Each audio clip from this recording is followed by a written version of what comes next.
like really nervous.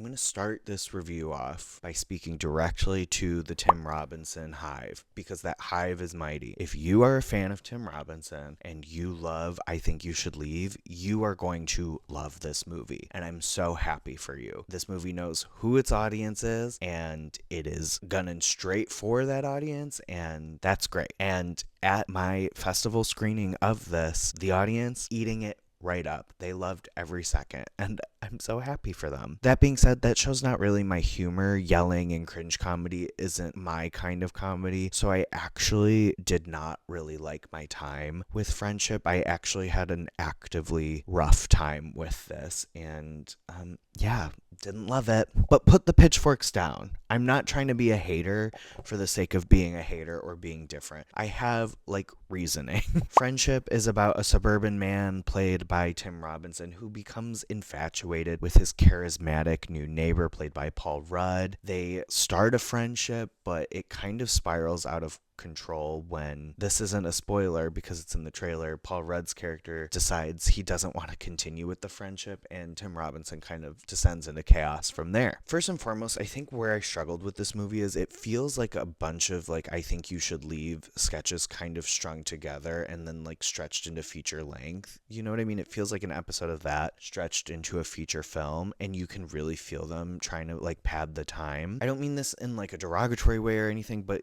it feels like a bunch of cut sketches that they liked and didn't want to get rid of, and then they kind of tried to figure out how to loosely connect them all, especially given that Tim Robinson is doing that persona the whole time. That's what it feels like, especially because, no spoilers, as we get further and further into the movie, it kind of just tailspins so far away from the initial premise. Honestly, there are moments that did make me chuckle. There is a specific plot line involving the sewer that genuinely made me laugh, and I laugh when I think about it. But Paul Rudd actually isn't in a lot of this movie. He kind of vanishes for a good chunk of this movie, despite being second billed in it. And it's baffling because the whole marketing of this movie is structured and hinged on the concept of oh, men shouldn't have friends. Don't get me wrong, I didn't go into this movie expecting a thorough, thoughtful analysis on toxic masculinity and male friendships and vulnerability,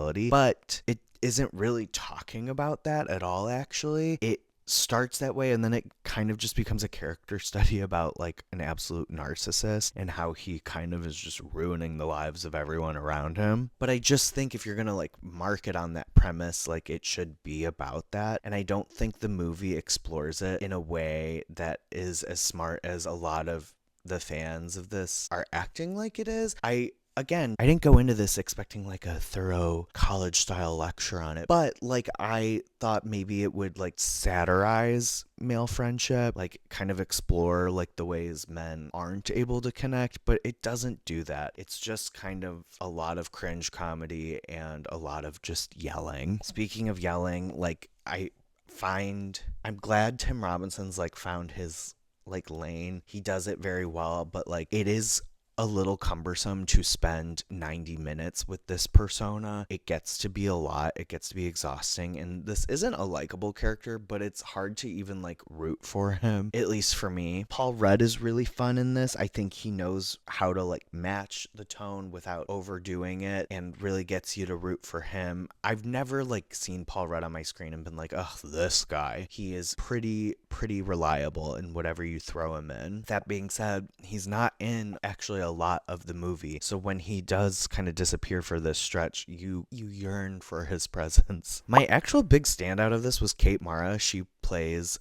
Tim Robinson's character's wife, and I really actually like how she approaches it. Tim Robinson is playing up that absurd, wacky character, and she is going the diametrical opposite direction of the spectrum. They are the two poles at the end of the spectrum, right? He's absurd and she's playing it very straight and very earnest, and I do think it works. When they're together, when they are getting to be in these comedic moments together, I think the movie shines and works for me. There's a moment at the beginning of the movie where it is the introduction to Tim Robinson's character, and it just kind of cuts him and he's just looking he's just on camera, and my crowd and nothing like funny happened. And that was kind of just like the vibe of the whole experience for me. Like, I felt like I was missing out on a joke. The fans of Tim Robinson are rapturous. They like love him, as evidenced by them like laughing at something that wasn't even like a joke. They just like love his presence. I don't have like much to say, but like it is just a classic example of like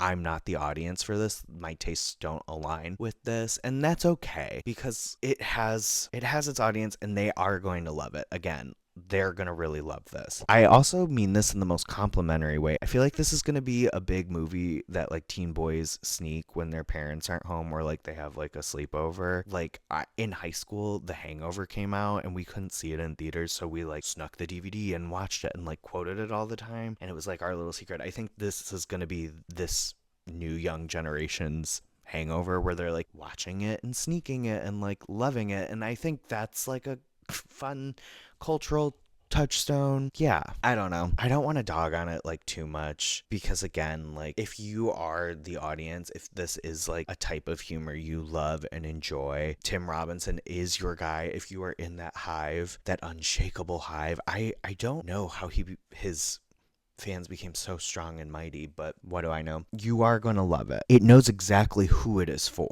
and I respect that. It is targeting its demographic, and it has no interest in winning over like other outside people, which means I'm not a person it's trying to win over. And sometimes that's how the cookie crumbles with movies. I gave this 2 stars. Like, I really did not have a fun time with this. Like, sometimes I can go in a movie, be like, this isn't for me, but still like vibe with it, still like sit through it. This, I was like actively praying for it to be over. I'm so sorry. I know if this video gets traction, the comments are going to be insufferable, but yeah, I'm sorry. Thank you so much for tuning into this review. Make sure you like, comment, subscribe, do all the things you're supposed to do with a YouTube channel, and I will see you on the next one. Bye.